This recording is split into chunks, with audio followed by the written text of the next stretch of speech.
Hello and welcome to your in-depth weekly horoscope for week commencing the 6th of January for your Sun or your Ascendant. If you've yet to subscribe to my channel, I'd be honoured if you did so now. Of course, this is a blockbuster week. We have Saturn and Pluto coming together from Monday, and they're going to be in the same position, 22 degrees Capricorn, through to the following Wednesday. They exactly come to conjunction on Sunday the 12th. Now this has received a lot of publicity and therefore it has been arousing a lot of interest. If we think that Saturn is the ruling planet of Capricorn and therefore it's in its dignity in this sign, and also Pluto is the planet of change, but also of what's hidden and deep and dark. But Capricorn energy itself is quite traditional. We may see some institutions, some notable public figures, some situations where power and orthodoxy have been used to maintain a degree of control. These could be challenged. I think what's much more likely to happen, and with this week's lunar eclipse, annular lunar eclipse on Friday, is that we're just getting a push, a nod towards the more emotional energies of Cancer, trying to balance out the more material energies of Capricorn. This energy has been going on for some while, since last year's solar eclipse in July. So I think, although this week is going to be critically important, I think it's going to be much more nuanced than people might think. I mean, one of the things that's happening this week is the fact that Mars in the go-getting sign of Sagittarius is in a quincunx with Uranus. Now this is fascinating. Uranus is in the fixed sign of Taurus and Mars is in the more mutable, free-flowing sign of Sagittarius. So it's possible, for example, when it comes to our financial resources, that we may actually want to kick back about being more cautious, which is Capricorn energy is encouraging us to be.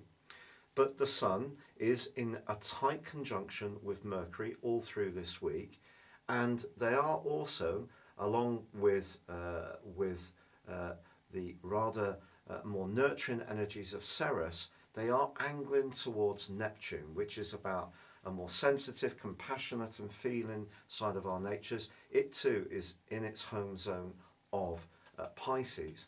So I feel that although there can be something around the basic plates and at the basis of our existence that does start to shift, I think it really is going to be once Jupiter and Saturn initially and then Jupiter latterly this coming year, move into Aquarius, and Pluto arrives in Aquarius in 2023, that we're really going to see the new world order emerge.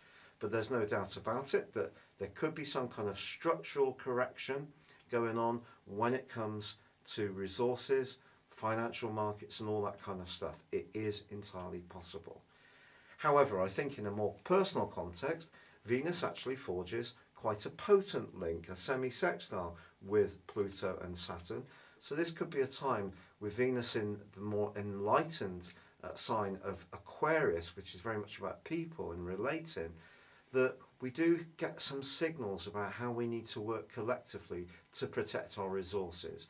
And I think this Capricorn energy is a lot to do with what's going on with environmental issues and about encouraging us all to think less about consumerism and more about conservation. That's how I see it. Another astrologer might see it entirely differently. But I did note, for example, that the Governor of the Bank of England said that pensions could be affected greatly by the dying out of fossil fuels because so much money has been invested in those areas. So new technologies need to come along, and Uranus is going to be priming those through a series of connections with some lunations all through this year. So Uranus is going to be just as powerful as Jupiter, Saturn and Pluto. But certainly this is a fascinating point, but the two, Saturn and Pluto, have been inching ever closer together for some months. They just reached that high point. And that Cancerian energy is just saying to us, don't forget our humanity by trying to maintain things that are outdated or just traditional or have just always been that way, to keep being open-minded about the direction of travel for person-kind. Your specific forecast, Cancer, suggests that this is going to be an incredibly important week. Of course, there is the annular lunar eclipse in your sign, and from Monday through to the following Wednesday, Saturn and Pluto are coming together in an exact conjunction. It reaches that point as this week draws to a close. But what I would say to you is that you also have the Sun and Mercury in your 7th house in conjunction, forging a beautiful link with Neptune. As much as you have developed a way of being which can be very caring, extraordinarily nurturing, has the role of Saturn and Pluto been moving through your 7th house made you much tougher about the way you interact with others? I would suggest it has. It's seen you firm up your boundaries in a way where you may have fiercely shot down any opposition. But this week's influences are asking you not to lose the essential ingredient which makes you such an incredible being, and that comes from the rulership of the moon. And because Neptune is forging such a pivotal link with the Sun and Mercury, and also Venus is forging a beautiful link with Saturn and Pluto, this can be a week when it's not just about necessarily protecting yourself. This week and the next 6 months is asking you to find a balance between your humanity and that need to protect yourself.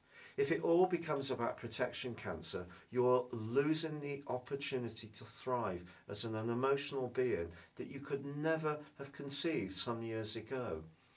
So do bear that in mind. But I also feel that with Uranus in the part of your horoscope that's to do with imagination about your longer term future, and in an obtuse angle, a quincunx with Mars, that when it comes to your work, you may find yourself flexing and thinking a bit differently. Could cause a bit of stress, but it could be a bit exciting for you in the same token.